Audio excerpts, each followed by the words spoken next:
तो आत्माओं को मोक्ष या ना मुक्ति शिव शंकर ही दे सकते हैं। भक्ति मार्ग में एक ज्ञान है कि तुम्हें मुक्ति चाहिए, मोक्ष चाहिए, तो केवल शिव शंकर ही दे सकते हैं।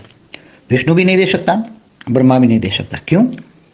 क्योंकि आत्माएं जब शिव शंकर की तपस्या करती हैं, और इसलिए मोक्ष पाने वाली आत्माएं, जो बहुत मोक्ष पाने वाली आत्माएं, वो सन्यासी बन जाती हैं और शिव शंकर की तपस्या करती हैं। और शिव शंकर की तपस्या करके पहले तो बहुत जल्दी जाना होता, काशी करवट लगा के शिवपुरी में पहुंच जाती थी। और शिवपुरी में ऐसी आत्माएं जो ब्रह्मा की रचना है, तो ब्रह्मा की रचना है, तो उसकी मुक्ति, जीवन मुक्ति शिवपुरी में जाएगी। तो वहाँ शिवपुरी में 100% परम तत्व है, परम तत्वों की वायुमंडल है। तो वहाँ शिव शक्ति उस आत्माओं को मुक्ति दे देंगी। ऑटोमेटिक वो शिवपुरी में जाने से उस आत्मा अगर शिवपुरी में जाती है तो तुरंत ही वो आत्मा डाइल्यूट हो जाती है, क्योंकि वो ब्रह्मा की सर्जन है। प्रजापिता ब्रह्मा, उसका क्रिएटर ब्रह्मा है। तो ब्रह्मापुरी से ऊपर विष्णुपुरी है, विष्णुपुरी रजो प्रधान होता है। मगर वो शिव शक्ति त्रिगुणातीत, शिवपुरी त्रिगुणातीत है। वहाँ न सतो है, न रजो है, न तमो प्रधान है। आत्मा जब आती है तो परम तत्व की होती है और सीधी मुक्त हो जाती है, मोक्ष पा लेते हैं। मोक्ष माना मुक्ति।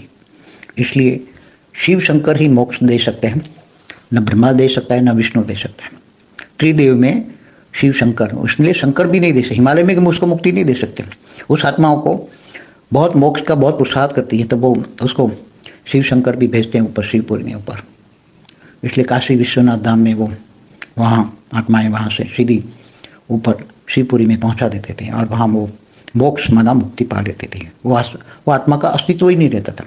वो आत्मा ही वायुमंडल में डाइल्यूट हो जाती थी, क्योंकि वो आत्मा की इतनी कैपेसिटी नहीं कि उस वायुमंडल में रह पाए। उस आत्मा में इतना पावर ही नहीं।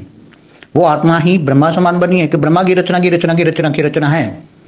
तो फिर वो तपस्या करके जब शिवपुरी जाती है तो उस आत्माओं में परम तत्वों में रहने की कैपेसिटी नहीं है, इसलिए वो आत्मा परम तत्वों में डाइल्यूट हो जाती है। इसको आत्मा मुक्त हो जाती है, उसको मोक्ष कहते हैं भक्ति मार्ग में। भगवान विष्णु क्यों मोक्ष या ना मुक्ति नहीं दे सकता? वो ज़्यादा से ज़्यादा अपनी विष्णुपुरी में ले जाकर वो रजो प्रदान सुख दे सकता है। उसको धन दौलत हद की चीज़ें दे सकता है। हद की पूजा करेगा, हद का भक्ति बहुत करेगा तो हद की चीज़ें दे देगा, धन दौलत दे देगा, शोहरत दे देगा, धरती की चीज़ें दे देगा, हद की चीज़ें। ज़्यादा से ज़्यादा बहुत भक्ति करोगे तो अपनी विष्णु धाम ले जाएगा, विष्णुपुरी ले जाएगा, मगर मुक्ति नहीं दे पाएगा। मुक्ति पाने के लिए उसको शिवपुरी जाना पड़ेगा। मोक्ष पाने के लिए, आत्मा को मुक्ति पाने के लिए शिवपुरी जाना पड़ेगा, क्योंकि वो वहाँ शिवपुरी में 100% परम तत्वों का वायुमंडल है। और शिव की आत्मा, शिव और शक्ति की आत्मा में वो पावर है कि किसी भी आत्माओं को जो ब्रह्मा की